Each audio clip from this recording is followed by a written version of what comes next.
All right. Well, I'm here. Welcome to Coffee with Pastor Joseph. That was a little bit of a rough start there. I'm here at the Christian Worldview Film Festival in Henderson, Tennessee, and we have this.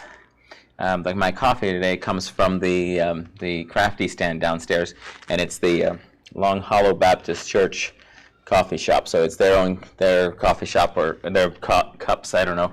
Anyway, that's where I got the coffee. And I had to work a little bit to find a quiet spot to even come and do this, because this whole building is full of, there's different screens where people are having, watching movies at the Christian Worldview Film Festival. And then there's a whole bunch of people just talking everywhere else. And so every corner I went and looked, in every place I found there were always people talking. And here, this is actually, I'm in the speakers lounge right now. And so back there's the snacks for the speakers, and this was just a spot for us to get away from everyone else. So we're upstairs, just away from there. So anyway, I'm here, and I'm really enjoying my time at the Christian Worldview Film Festival. This is the 7th year that we've done this festival, and this year Stacy and I actually had 2 of the music videos we worked with for the Mullet family are entered, and that's exciting. There are a lot of really good music videos this year, so I don't know if there's any chance for us. A couple of years ago we won several prizes and awards with some of those music videos, but this year there's a lot of really good music videos. And so, anyway, I'm enjoying our time here. Stacy and I got to speak. We were both speakers at the Filmmakers Guild at the first part of the week. And when one of the talks we got to do, so we got to talk about various things, but one of the more exciting and enjoyable ones is Stacy and I were on a, a panel discussion, and we were talking about the balancing film and family life and how that works. And so Stacy and I really love talking about those things anyway, and to get to do it with other married people who are also in film, and to talk to filmmakers about how to balance family and film, that we really enjoyed that. I think it's one of our passions. I'm also wearing one of the shirts. Let's see. Yep, there we go. The Christian Worldview Film Festival. So that's the shirt from this year's that they're making available down there. So we're here in Tennessee, and it was for us coming here from Colorado. We're in the middle of post-production for We Three Kings, and it was pretty hard for me to stop all the work that we need to be doing to just come and be here. But I've done pretty well. And I've done pretty well in just taking time and talking with people while I'm here. I briefly thought maybe I should get one of my friends from here to come and talk with us. And then I'm in a crunch for time, and so I'm going to have to keep going. Hey, Levi, I'm glad you're able to listen in there. Good to see you. And so in a few minutes, I have to go meet with some of the guys, and we're talking about, I don't actually know what I'm talking about. I'm getting instructed on what I'm supposed to do tonight, because I think Stacey and I are supposed to give one of the awards at the award ceremony tonight. And so we'll see. Maybe they have enough people and we won't get on there, but we've done it other years, and it's kind of fun to give those awards. And it's also fun it's fun to give them, it's fun to receive them. But we are here, and as I'm talking with different people and talking with different and seeing what God is doing in a lot of different places, one of the thoughts that I kept having was out of Psalm 37. And you can see this is one of my Bibles. I've had it for a long time. It's heavily underlined right here. In Psalm 37, verse 3, it says, "Trust in the Lord and do good. Dwell in the land and feed on his faithfulness. Delight yourself also in the Lord, and he shall give you the desires of your heart.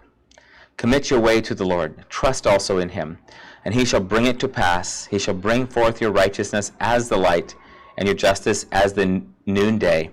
Rest in the Lord. Wait patiently for him.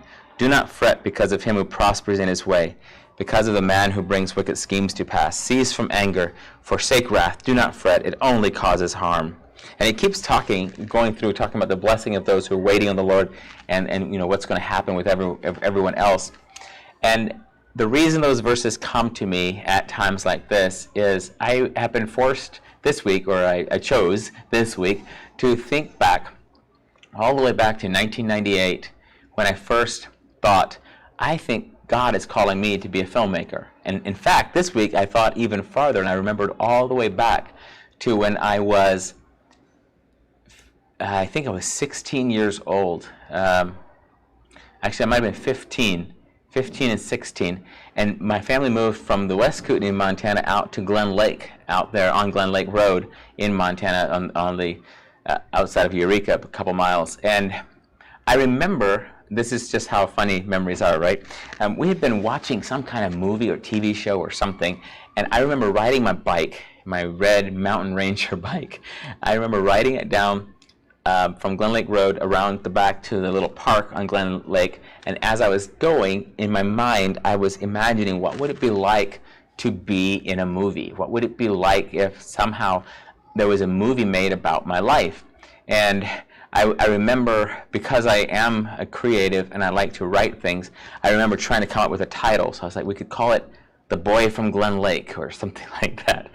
And so I know that even before 1998, when I specifically felt that God was calling me to make movies, even before then, I was already thinking and dreaming about what it would be like to be part of movies. Now, after I felt that God called me into filmmaking, the part I'm going for is this, where it says, "Delight yourself also in the Lord, He shall give you the desires of your heart." And this verse, I've often been so confused by it and thought about it in different ways. So I wanted to just share with you how I look at that verse now and what it's meant to me in years since my first dream of being a filmmaker.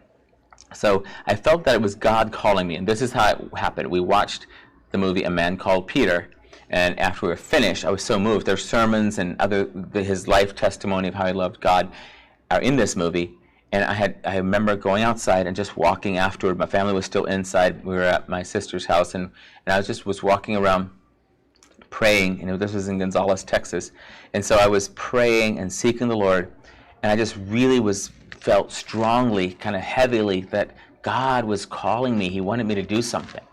And filmmaking, and so the problem I had was, while I had sort of that would be fun to have a movie of my life, the reality of how do you make a movie, I didn't know anything about that.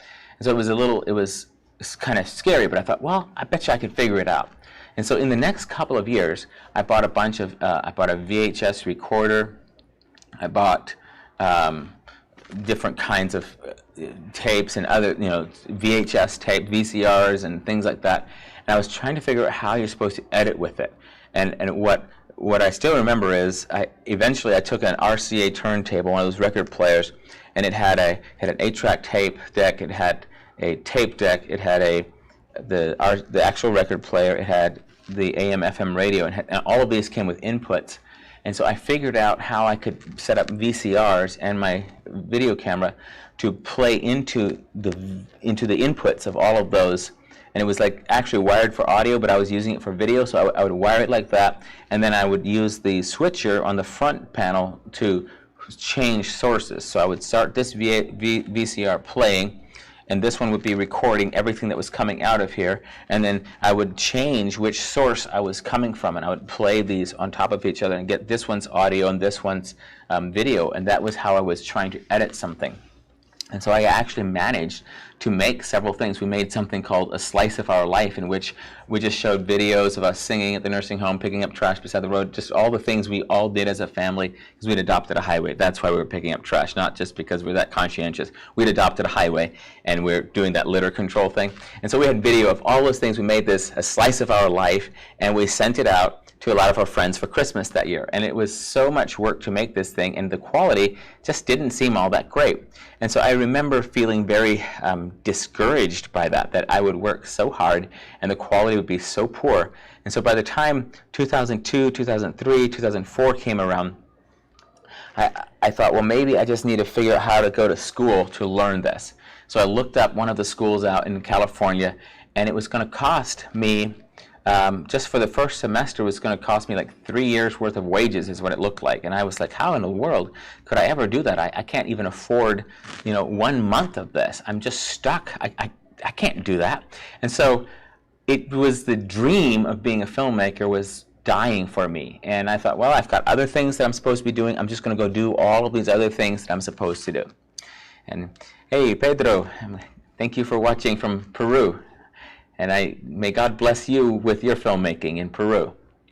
And so I was in my mid-20s, now 2004, 2005, 2006, pretty much giving up on filmmaking and just saying, well, I'll do these other things. And it was good. I did other things that I really enjoyed doing, and it was a good time. But later, as time went on, there were ways that God was reminding me, I gave you that. And this is where this came, this verse. When I met Stacy, we had a long conversation one time about the dreams and the desires of our heart. And the question she asked that I think we all need to ask is, what if God isn't just, because I would read it as in, delight yourself also in the Lord, and He will give you the desires of your heart. So the way I would think about that was, I have all my desires over here. I really, really want this. I really want this. And then God would come along and be like, oh, you're delighting in me. I'm going to give you everything you want. And she said, what if, and this was Stacy, she said, what if what it really means is that those desires that are in our heart, what if when we delight ourselves in God, He places desires in our heart so that He gives us the desires of our heart so that the very things that we want now belong to Him. Instead of just being our selfish wants and desires, when we turn to Him and delight in Him, suddenly we are wanting what He wants. And this really resonated with me because I felt like this is what God had been doing all those years. He would, as I would pray and seek Him and seek the Lord and read His Word, He would change my heart to become more what He wanted. And He would give me these desires. And now these were His desires that He placed in my heart. And He put them there. And then He wanted to walk with me to actually fulfill those desires. And film proved to be one of those. And so now that I'm here and we have movies in the film festival and we have movies that are available around the world in different places, I see that. I see that God, His desires that He placed in my heart have been fulfilled, not in my plan, but in the way He wanted to do it. And so I was, in the early 2000s, late 90s, that was too early. I didn't even have the digital stuff to be able to do anything. And it required a little bit of time. And then the digital revolution happened. Then we got DSLR cameras. Suddenly we had equipment that I could afford to buy that was way, way, way better than anything I had when I first started buying them right after I thought I was called into film. And so there's definitely seasons of our desires, but I'm so grateful. And there was another thing that I saw in here. Let me see if I can find it.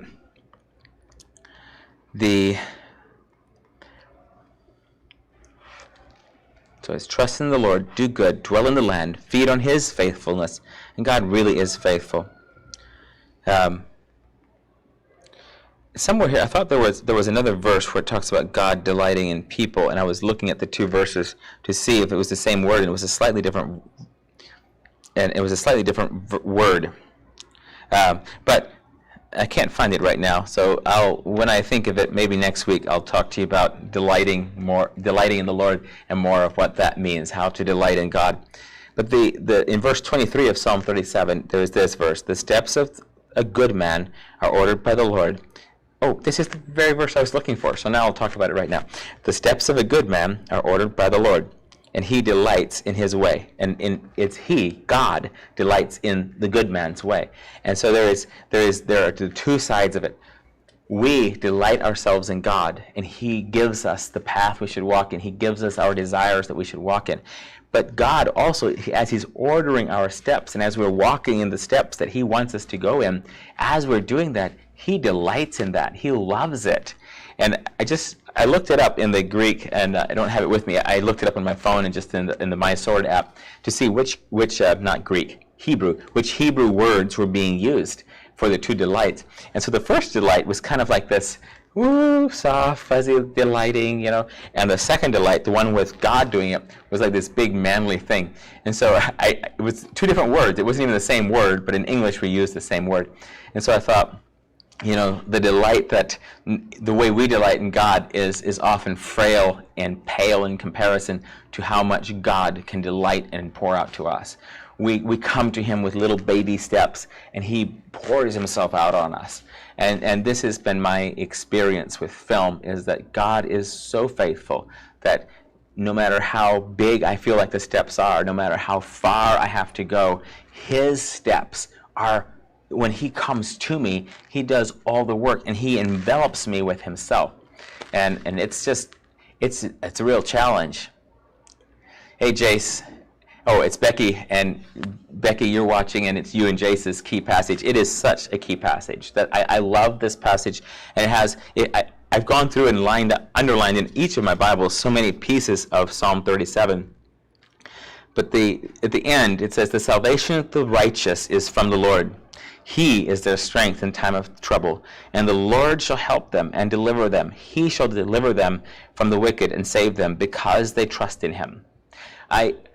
I was talking with several of my friends this week here at the festival, and some of my pastor friends are here and others, and I was just discussing how something happened between the excitement of my early 20s, where I was so sure God had called me, I was going to do all these things, and then now that I'm actually here and I'm doing so many of the things that in my past I only dreamed of, and as a 40-year-old, I am somewhat nonplussed at times. I'm a little bit more subdued. I'm like, shouldn't I be really exuberantly happy that I'm doing this? And I'm very content. I'm not necessarily exuberantly happy that this is happening, but I'm very content, and I'm very grateful that God has been faithful and that he has allowed me to commit my little road, my little path into his hand, and he cares about it.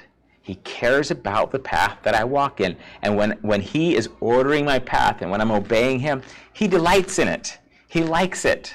He's happy for me. And that's weird, because he is my king and he is my Lord, and he is the one who sends the command. And so the thing about the Psalms is this is a place where we can kind of bring the hard, absolute bits of our faith together and bring it into touch with almost the emotional side of our walk with God. And so there is a soft, compassionate side of God, and there's the strong, absolute side of God. And I just, it's the picture of when you have a little baby and he keeps reaching out and you keep saying no, no, no, and you flick his fingers and he's like, ow, that hurts so bad. And then, but the moment anything happens to the baby, who comforts him? The same hands that were flicking him. And so I'm looking at this as God is like, he's walking with me, he's protecting me, directing me, keeping me safe. And then he is the one who pours himself out. And so in this path that I've been on, in learning that as I delight myself in the Lord, he puts his desires in me. And so now, whenever there's a desire that's in my life, now, of course, there's always, if there's wicked desires that are just kind of flying in from left field, those are not from God. Those are either from the flesh or from the enemy. But when you have good, solid desires that are from God, and they're reflected in the Word of God, you can trust that God is placing them there because he wants to do something. And so my moment that I wanted to take and just hop on here and say, hey, which I don't know why I even, okay, I got to stop everything now and get over this. Early on, when we started live streaming, I started hearing people use the terminology, I just wanted to hop on here and say this or that. And I always was like, okay, so hopping is like hop, and you like literally hop and you're on. And I don't know why we say hop on to go to a live stream, but I thought, I'm not going to say that. I'm not going to hop on and say it. Well, I just now said it, so I'm sorry. I'm on the live stream bandwagon. I hopped on, and I'm going to have to figure out how to hop off again. I wanted to share this week of the faithfulness of God, that we can trust him.